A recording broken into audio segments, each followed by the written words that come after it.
cover. This is by Fox News right here, saying breaking: Trump speaking with Fox News' Trey Yingst threatens that Iran will be, quote, blown off the face of the earth if the Islamic Republic attacks U.S. ships guiding vessels through the Strait of Hormuz. So that Since I've been away, I decided to do something. I decided to let us react to something that is going to make us laugh. Okay? And what better way to make us laugh than to look at what shenanigans Trump has been up to? Yeah, clearly, everybody knows he has been up to a lot, especially recently with Iran, in a bid to cover up his Epstein thing, which we're not going to go into, at least not right now anyway. But the thing is, whenever I talk about Trump, I just always laugh because he just makes me laugh.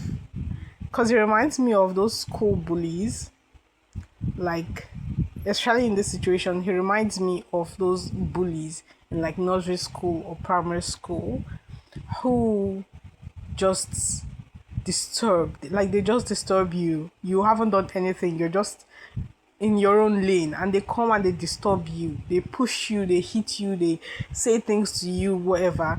And then when you react, when you go and you say, you know what, for doing this I'm going to take away that, or I'm going to prevent people from playing with my toy, then they start screaming and they say, I'm going to hurt you if you don't let me play with your toy. You have to let me play with your toy. Like, that's the kind of bully that Trump reminds me of.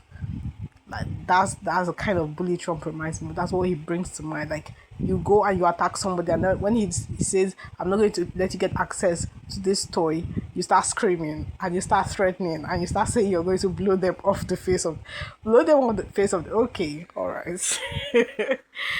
It's just crazy, this whole back and forth between Trump and Iran. It's so crazy. It's so funny, but it's like, it's not funny because people's lives are actually involved and people's properties, and but it's just so funny. Like, the guy is so unhinged. He's so unhinged, and I just cannot understand. Whenever I see him just displaying this behavior, like, I really don't even know what to call it. I just keep wondering, how did they vote for him? Not one time, but two times. Two different times. Like, how did you guys vote for this man? How? Any American interference in the new maritime regime of the Strait of Hormuz will be considered a violation of the ceasefire. The Strait of Hormuz and the Persian Gulf would not be managed by Trump's delusional posts. No one would believe blame game scenarios. The UK. I just want to say one more thing, and that's the mention of the ceasefire, that they're going to consider this, that, or the other a violation of the ceasefire. The term the ceasefire, just whenever it comes up, it just triggers me. Why? I guess because we've heard the term ceasefire so much, especially when it comes to Israel and Gaza. And we know that some people take the ceasefire seriously, while some people do not. The ceasefire does not mean anything to them, and they are usually the ones that are the aggressors. Like, this term ceasefire does not mean anything. I think the term ceasefire is just put in place to stop people from pushing back against their oppression. I think that's just what they use that term for now. It doesn't mean anything to them. So whenever I hear ceasefire, we're going to consider this a violation of the ceasefire agreement. Bro, you're probably the only ones who pay any attention to the ceasefire. People who should actually be paying attention to the ceasefire, who started in the first place, they don't actually care.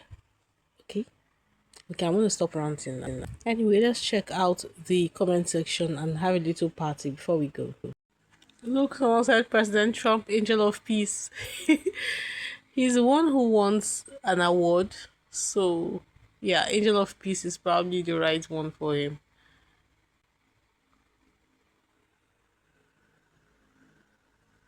God help us if this man decides to run again. He started the war. Yeah, someone said, all this news is taking a toll on my nerves. I have to take a break. You do. I had to take a break because it really burns you out. It burns you out. It's not healthy. There are some people who are more sensitive than other people, and you have actually become really sick from taking in all that news and all that just negativity all the time. If you need a break, please take a break. Okay, please. See what I said? Somebody finally said it. Obviously, there is no ceasefire. There is no ceasefire. See, I thought it was just me.